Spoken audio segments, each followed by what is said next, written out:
Thanks to Rhonda and Joe for the invitation to speak today, and what an impressive gathering it is. From up here looking back and seeing so many people here so early in the morning on the second day, as Joe pointed out, is truly a testament to the preparedness of our community sector here in Victoria.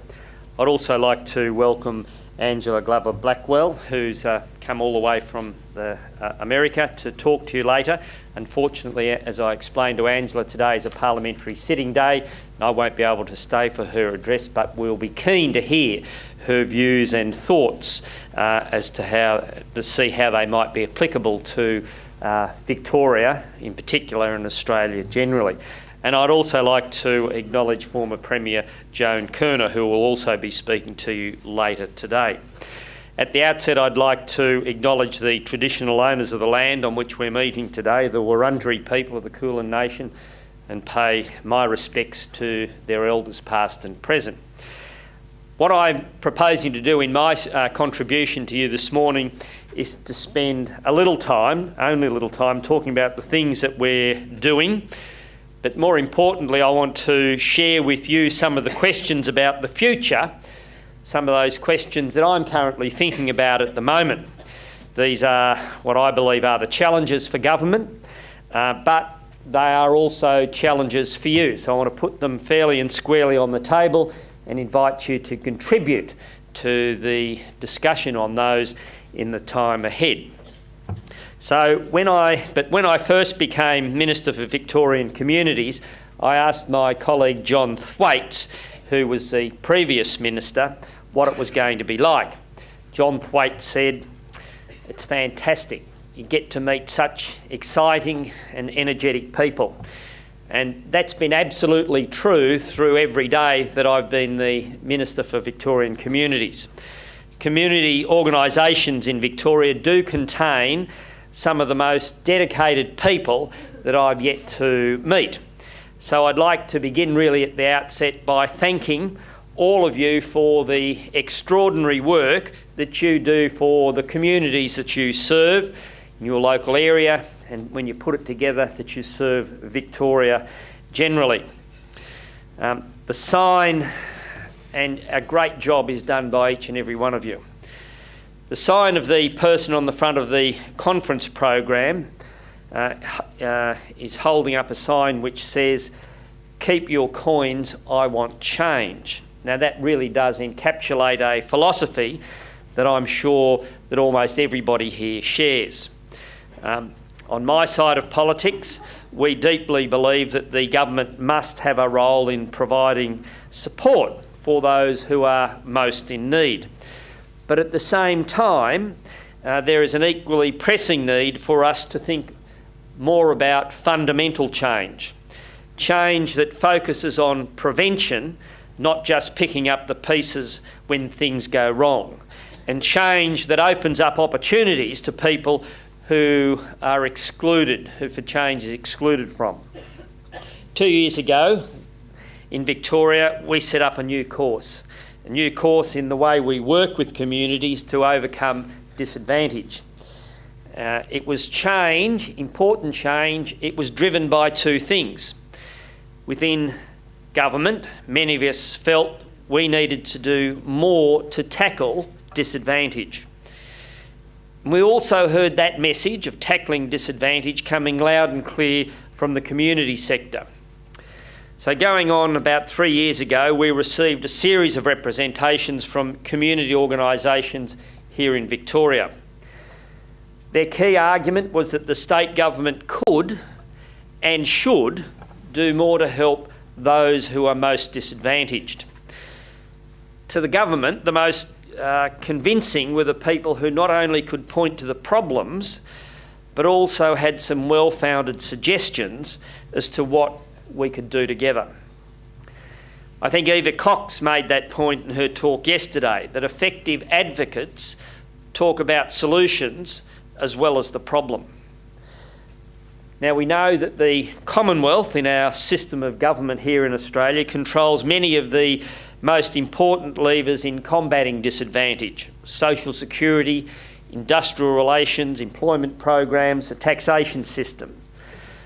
But nevertheless, notwithstanding that reality, the state government does have control on some important policy levers. Areas like our health and community services, our social justice system, our housing services.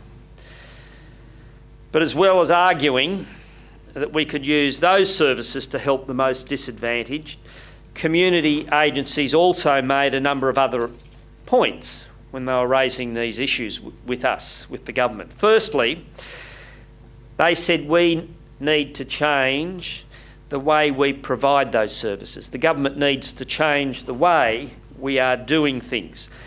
The community sector argued that the government needed to give individuals and groups more involvement in decision making. And in particular, we needed to recognise the potential for community organisations to help in planning and to help in the delivery of those services. And the second point that was made, if we're going to make a change, is that we had to put substantial resources into those changes. In all, the discussions that we had made a very compelling case for change. And I was just reflecting upon the day that we spent sitting around at a cabinet retreat, discussing how we could best put those ideas into practice. And what all of this led to was a plan. It was really a plan for change here in Victoria. We call that plan a Fairer Victoria, and we did that because we think fairness is really fundamentally important to this process of change. It's an important value. And to be not too political about it, it's a value that was neglected by our immediate predecessors. Labor believes in fairness, and we want to do more to make Victoria a fairer place. A Fairer Victoria is a plan to radically improve the scale and quality of services, especially services that support people who are disadvantaged or excluded from community life. And over the last 2 years, we've invested $3 billion in that plan. I mentioned earlier that we wanted to invest for the long term. And I'm sure you've all heard the expression, giving children the best start in life.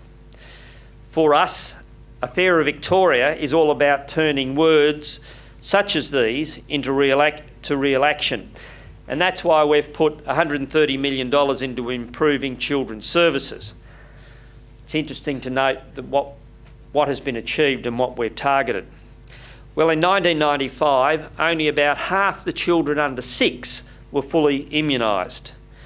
And the rate of immunisation, amazingly, was not getting any better. In fact, it was actually getting worse. And it meant that some childhood diseases like whooping cough were beginning to reappear. And that's why our $130 million investment included a major effort to improve immunisation rates. Now, Victoria has a full immunisation rate in children up to 6 years of age, and it's reached over 90%. Now, this in itself is a historic achievement because it's the first time in Australia that any state or territory has achieved that rate of coverage. We've also put $130 million now into free kindergartens for low-income families in Victoria. We know that going to kinder does make a big difference in a child's future. By that I mean things like language and social skills, school achievements, making friends, learning how to get along with other kids. These are the sorts of things that kinder lays the foundations for. And in the long term, early childhood services like kinder can improve overall education results, employment prospects, and leads to lower rates of crime in the broader community. All of these from an intervention at the very earliest of age.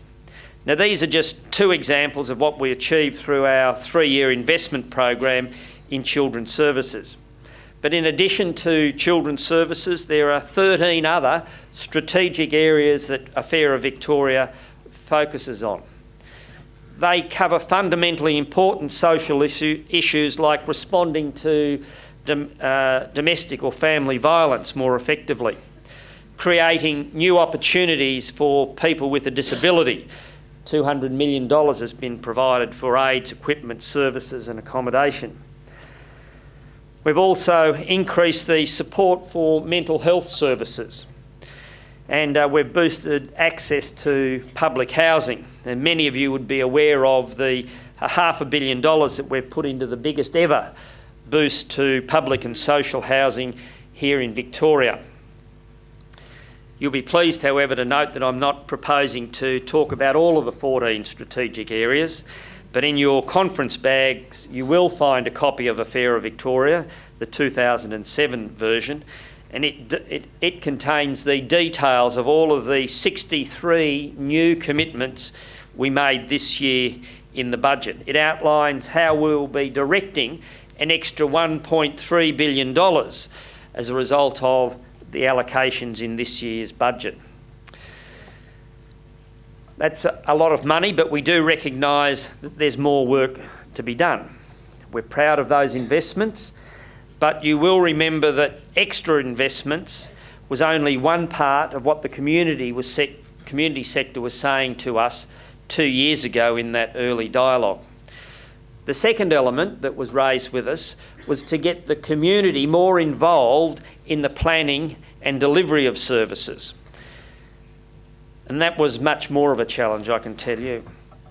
In part because it requires a commitment on the government to do things differently. It means working with new groups of people, particularly people who sometimes haven't been involved in the decision making or planning ever before. And it means trying new things, and it also means accepting that sometimes things don't work. So in your copy of A Fairer Victoria, you'll see examples of the processes that are already underway. We've launched community renewal projects in areas of concentrated social disadvantage. These projects provide funding for local communities to plan and help deliver the types of services they think that their local community needs. We've launched community building projects that involve more than 100 small Victorian towns that are going through rapid change. Through those projects, we are helping those communities to plan for the future that they want. Another example of the funding we've provided for is for social enterprises, and I've been very impressed with some of these small business ventures which have a social purpose. I recently visited one of these, the Canteen Plus project at the Kensington Primary School. Here, this project was initiated by a group of African refugee women from the Kensington housing estate who had children at the school. Their school canteen, which had been closed for years, now provides healthy school lunches for students. It also provides a catering business for surrounding businesses and community groups to use. It employs public housing residents, and when these staff come onto the job, they learn real job skills, and some of them have actually obtained TAFE qualifications in hospitality. All of this providing them with a pathway into the workforce, a pathway into economic participation. Another program that we've undertaken is our Transport Connections program. And this brings government, both state and local government, together with community groups and individuals and transport providers, brings them together to deliver better local transport services. It does this by making better use of existing transport assets that are already located and available in our communities. For example, school buses or community buses may not be used all the time. And the Transport Connections program helps to put people in touch with these resources a lot better. Now, an example of that, I was talking to a volunteer driver who was noticed that he always went to the football in a country area, so he was asked to drive the bus rather than his car to these football events and to take half the team with him. And he thinks that's a fantastic opportunity for him and relies and helps solve some of the transport problems for that community. Now, this Transport Connection program as a whole will provide more than $14 million to about 30 projects across regional and rural Victoria and the outer metropolitan area. Now, I'd like to finish by talking about 3 particular questions that I've been thinking about. The first of these questions is that we've heard that the community sector, your sector itself, is facing challenges. Now, what are these? Well, just to list a couple. Firstly, with an ageing population and a decreasing proportion of people of working age, there is going to be a greater demand on support services that the community sector often provides. And whilst the rates of volunteering are going up, people are now choosing to volunteer in different ways. They volunteer for shorter periods of time and for different reasons than in the past. And that's why we've set up the Stronger Community Organisations project, SCOP. This is a task force which is now headed by Professor Alan Fells. What we want to get from this project is a series of concrete recommendations on how the government, but also how the community sector and business can work together to meet these new and modern challenges. So I'm sure that in your own organisation you've been thinking about these and many other issues, which is why I want to urge you all to get involved in the Stronger Community Organisation project.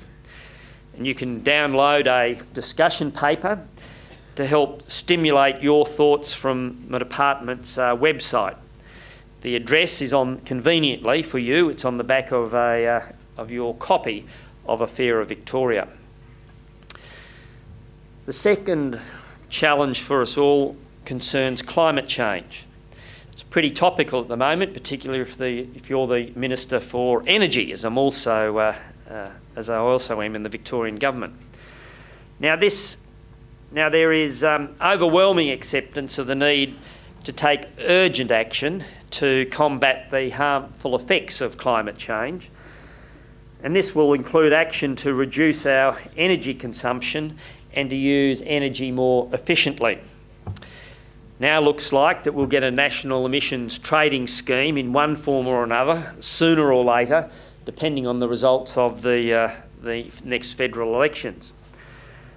And that'll be a good thing because it will help set up incentives to reduce greenhouse gas emissions. However, as the Prime Minister has indicated, it will probably lead to higher prices for gas and electricity.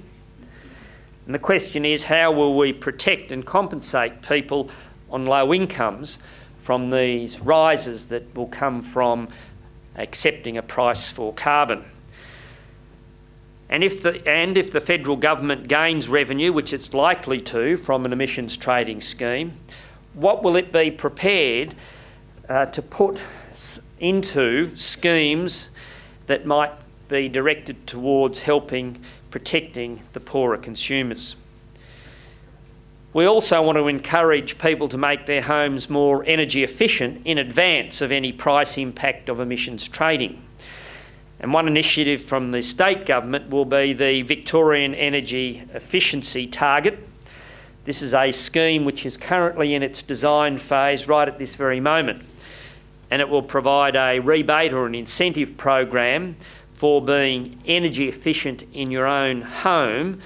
And it'll do such things as provide assistance for retrofitting or replacing old appliances with new energy efficient ones. There are other obvious things that it will concentrate on, such as more efficient heating and lighting and better insulation. But the situation is, that'll be the situation for those who are homeowners, but it'll be very different for people who rent. While renters can do something to reduce their energy use, they don't have the ability to modify their own homes. And landlords say, understandably, there's little incentive for them to make these changes because the benefits of those changes go through power bills which are captured by the renters. So the question here is, how can we encourage rental property owners to also invest in energy-saving actions? Now, we're beginning to try and work through these questions at the moment, but you may have some good ideas about this landlord-tenant dilemma, and if you do, we'd certainly like to hear about them. We'd certainly like you to think about them. And the third and final area I want to mention are concerns about corporate social responsibility. We know that business is increasingly interested in finding ways to support community organisations and to get involved in social issues. At the big end of town, there is real interest in this subject and willingness to commit resources. You heard of Alcoa's commitment to assist community organisations just this week. But the real issue from our point of view is to how we can extend those relationships away, not away from the big end of town involvement, but how we can involve small and medium-sized businesses at the local level. And that's how we want to, that's the next big question that we are trying to address. How can local businesses get involved with agencies across the street and around the corner? That's what we want to look at. Perhaps in many places they already are and we don't hear as much about it. All of you in this room are experts in your local area, and you may well have examples of great local partnerships with local businesses which we just don't know about. You may also have ideas how we can make this work better. So I'd like to mention an inquiry that's been established by the Victorian Parliament through one of their investigative committees, the Family and Community Development Committee. This parliamentary committee will be looking at ways of encouraging the involvement of small and medium-sized business in corporate social responsibility. And we want your thoughts on what's happening at the moment and what more could be done to foster these types of relationships. So let me conclude with a few thoughts. A few years ago, well-researched proposals from the community sector helped to launch one of the biggest social investment programs ever undertaken in Victoria. We are now in the process of considering our next step, and your advice will help shape where we need to go to next. When we launched Fairer Victoria this year, one of our speakers was Tony Keenan, who is CEO of Hanover, and I'm sure you'll know Hanover. It's one of the leading service providers for people experiencing homelessness. Tony was very welcoming of the $500 million that we're investing into public and social housing, but he also spoke about the three conditions you need to have to make real progress in tackling the big issues we face as a community. The first condition he mentioned is that you need intelligent, thoughtful policy that is informed by solid evidence and good research. And much of that research and evidence has come from community organisations. The second thing that Tony mentioned was that you need resources. And the Victorian government, I can say, has been prepared to put extra resources in to respond to that research and evidence. And the third condition that Tony highlighted is something else. What Tony Keenan said is that you need a commitment and a passion, but more importantly, a belief that you can do things to make a change. Tony said there is no sense starting if you don't have that there. And as I stand here today and look out on this audience, I can see that we all share that commitment, that we all share that belief. So that's why I'm delighted that the Department of Victorian Communities has been, again, able to sponsor the Communities in Control Conference. To your international speakers, including your next speaker, Angela Glover Blackwell, welcome to Victoria. And to you all, on behalf of the Victorian Government, I'd like to thank you for the work that you've done in Victoria and beyond, and to thank you, and I hope that the second day of your conference will be just as an outstanding success as the first. Thank you very much.